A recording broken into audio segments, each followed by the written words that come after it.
Chit ఫట్ chit comedy channel cinema news from Narad.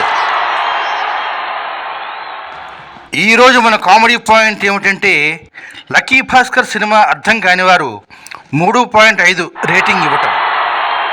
Lucky Bhaskar cinema గురించి ఇప్పటికే చాలామంది రివ్యూలు ఇచ్చారు. ప్రొఫెసర్ నాగేశ్వరరావు గారు బాధ్యతాయుతమైన రివ్యూ ఇచ్చారు. గురుతుల్యులు పరుచూరి గోపాలకృష్ణ గారు తమదైన శైలిలో రివ్యూ ఇచ్చారు.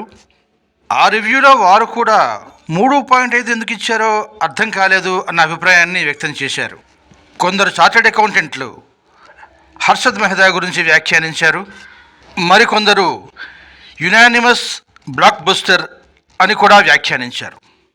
3.5 ఇచ్చిన వ్యాఖ్యాత మాత్రం కొన్ని ఫ్లాస్ ఉన్నాయి, అది మర్చిపోదాం అన్నట్టుగా మాట్లాడారు. నాకున్న ప్రశ్న ఏమిటంటే, రివ్యూలు ఇచ్చే వారికి ఉన్న అర్హత ఏమిటి? వారు సెన్సార్ బోర్డు సభ్యులా, లేక పూణే ఫిల్మ్ ఇన్స్టిట్యూట్లోనో మరో సంస్థలోనో డిగ్రీలు పొందినవారా, లేక వారు కూడా రచయితలా? కొంతమంది ఈ రేటింగ్ని బట్టి సినిమాలు చూస్తున్నారు. ఈ రివ్యూ రేటింగ్లు సినిమా మీద చాలా ప్రభావం చూపిస్తుంది అని చెప్పక తప్పదు. అందరి వ్యాఖ్యానాలు విన్నారు కదా, మరి నాది కూడా వినండి. లక్కీ భాస్కర్, సాధారణ భాస్కర్ లక్కీ భాస్కర్ ఎలా అయ్యాడు? ఈ విషయాన్ని కాస్త లోతుగా ఆలోచిద్దాం. ఉత్తమ లక్షణాలు ఉన్నవాడు మాత్రమే హీరో అవుతాడు అన్నది ప్రాథమికమైన అంశం. దొంగ పనులు చేసే హీరో ఉత్తముడు ఎలా అవుతాడు? సినిమాకి ఓపెనింగ్ ఎంత ముఖ్యమో క్లైమాక్స్ కూడా అంతే ముఖ్యం. క్లైమాక్స్లో డైరెక్టర్ మనకు చూపించింది వెనకేసుకున్న 100 కోట్లు వైట్గా మార్చి విదేశాలకు వెళ్ళి సెటిల్ అయిపోవడం. Is it suggestible? మరి అటువంటి క్లైమాక్స్ని ఎందుకు ఇచ్చారు? ప్రేక్షకుడు ఎందుకు ఆమోదించాడు? స్టోరీ ట్రీట్మెంట్ అనుకోకుండానో చాలా అంశాలు పరిశీలనకు అవకాశం ఇచ్చాయి. ఈ సినిమా గురించి మాట్లాడిన వారందరూ హీరో గురించే మాట్లాడారు, కానీ ఇందులో కీలకమైన భూమిక పోషించింది హీరోయిన్ ప్లస్ హీరో ఫాదర్. ఈ సినిమాలో ఫాదర్ క్యారెక్టర్ ఒక్కసారి మాట్లాడుతుంది. ఆ మాట కోసం 20 ఏళ్ళు మౌనాన్ని ప్రదర్శిస్తుంది. ఇటువంటి క్యారెక్టర్ స్వాతికిరణం సినిమాలో కూడా మనకు కనిపిస్తుంది. అందులో దుల్కర్ సల్మాన్ తండ్రి మమ్ముట్టి యాక్ట్ చేశారు. మౌనం తర్వాత వచ్చే మాటల యొక్క ఇంటెన్సిటీని ఆ క్యారెక్టర్ ప్రూవ్ చేస్తుంది. ఇక్కడ మరో అంశం కూడా ఉంది. ఉమ్మడి కుటుంబంలో పెద్దవారు పక్కనే ఉన్న పిల్లలు ఏం చేస్తున్నది గమనిస్తూనే ఉంటారు. చాలీచాలని జీతంతో కొడుకు ఎంత కష్టపడుతున్నాడు, భార్యాభర్తలు ఎటువంటి సంఘర్షణకు లోనవుతున్నారు అన్నది ఆ తండ్రి గమనిస్తూనే ఉంటాడు. కొడుకు చేసిన ఆర్థిక నేరాలని తండ్రి 4 గోళ్ల మధ్య బట్టబయలు చేస్తాడు. బాధ్యతాయుతమైన తండ్రిగా వ్యవహరించి కొడుకు తనకు సరెండర్ అయ్యేలా చూసుకుంటాడు. అంతకు ముందు నుంచే పతనమైపోయిన భర్తను తిరిగి మామూలు మనిషిగా చేసేందుకు భార్య పోరాటం చేస్తూనే ఉంటుంది. భర్తలో వచ్చిన మార్పును ఎప్పటికప్పుడు గుర్తు చేస్తూనే ఉంటుంది. పక్కలు దూరం చేస్తుంది. డబ్బు లేకపోయినా పర్వాలేదు, నాకు నా పాత భాస్కర్ కావాలి అని మారాన్ చేస్తుంది, సాధిస్తుంది.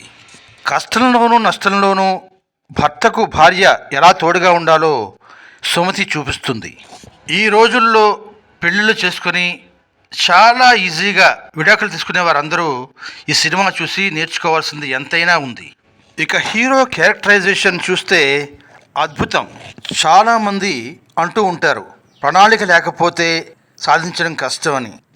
రాబడి తక్కువ, ఖర్చు ఎక్కువ అయితే ఏం ప్లానింగ్ చేసుకుంటారు? అప్పటికప్పుడు ఆ సమస్యని పరిష్కరించుకోవడం తప్ప. Hero character be positive character, selfless character, కుటుంబం కోసం పరితపించే క్యారెక్టర్. కుటుంబం అంటే తన భార్య, తన బిడ్డ మాత్రమే కాదు, తల్లి, తండ్రి, తమ్ముడు, చెల్లి, అత్త, మామ, బావమరిది, స్నేహితుడు, ఇలా అందరూ. ఎట్ ది సేమ్ టైం ధీరోదాత్తుడు, తెలివి కలవాడు, ఎటువంటి సమస్యనైనా ఎదుర్కొనగల సమర్థుడు, నలుగురి చేత మంచివాడు అనిపించుకునే మానవుడు. చివరిలో తను సంపాదించిన డబ్బుతో తన కుటుంబాన్ని, తన భార్య కుటుంబాన్ని, తన స్నేహితుడి కుటుంబాన్ని కూడా నిలబెడతాడు. క్లైమాక్స్లో 100 కోట్లు వెనకేసుకొని విదేశాల్లో సెటిల్ అయిపోవడానికి కారణం కథలో హీరో బలం పెంచడానికి. అందుకు బ్యాంక్ చైర్మన్ మాకు ఒక బకరా కావాలి, ఆ బకరాగా నిన్ను మేము వాడుకున్నాం అని చెప్పినప్పుడు ఇంతటి సిన్సియర్ ఆఫీసర్ బకరా అని అనిపించుకోవడం తట్టుకోలేని అంశం. అది హీరో క్యారెక్టర్కి, చూస్తున్న ప్రేక్షకుడికి కూడా. అందుకే ప్రేక్షకుడు క్లైమాక్స్ని ఆమోదించాడు. టెక్నికల్గా ఆలోచిస్తే పుట్టిన ఊరిని వదిలి పారిపోవడం అంటారు దీన్ని. విదేశాలకు వెళ్ళడమే గొప్ప అనుకునే స్థితిలో మనం ఉన్నాం కనుక అది తప్పుగా అనిపించడం లేదు, కానీ అది నేరానికి తగిన శిక్షగా భావించవచ్చు. హ్యూమన్ రిలేషన్స్ వలన మనిషి పతనం చెందకుండా బాగుపడతాడు అన్నది ఈ సినిమాలో కళ్ళకు కట్టినట్లు చూపించారు. కథను డీల్ చేసేవారు పద్ధతులు తెలిసిన వారైతే కథ ఎలాగే వస్తుంది, మరి దానికి టైం కూడా పడుతుంది. అందుకే సినిమా థియేటర్లో రావడానికి 2 ఏళ్ళు పట్టింది. సినిమాలు చాలా వస్తాయి, కానీ చరిత్రలో నిలబడే సినిమాలు కొన్నే ఉంటాయి. అందులో లక్కీ భాస్కర్ కూడా ఒకటి. ఈ సినిమా స్ఫూర్తితోనైనా మనం మళ్ళీ ఉమ్మడి కుటుంబాల వైపు అడుగులేద్దాం, మానవ సంబంధాలని పదిలపరుచుకుందాం. లక్కీ భాస్కర్ సినిమాతో ఇటువంటి స్ఫూర్తినిచ్చిన దర్శకులకు, నిర్మాతలకు, కనిపించిన రైటర్లకు ధన్యవాదాలు, అభినందనలు. మరో అంశంతో మళ్ళీ కలుద్దాం. నమస్కారం.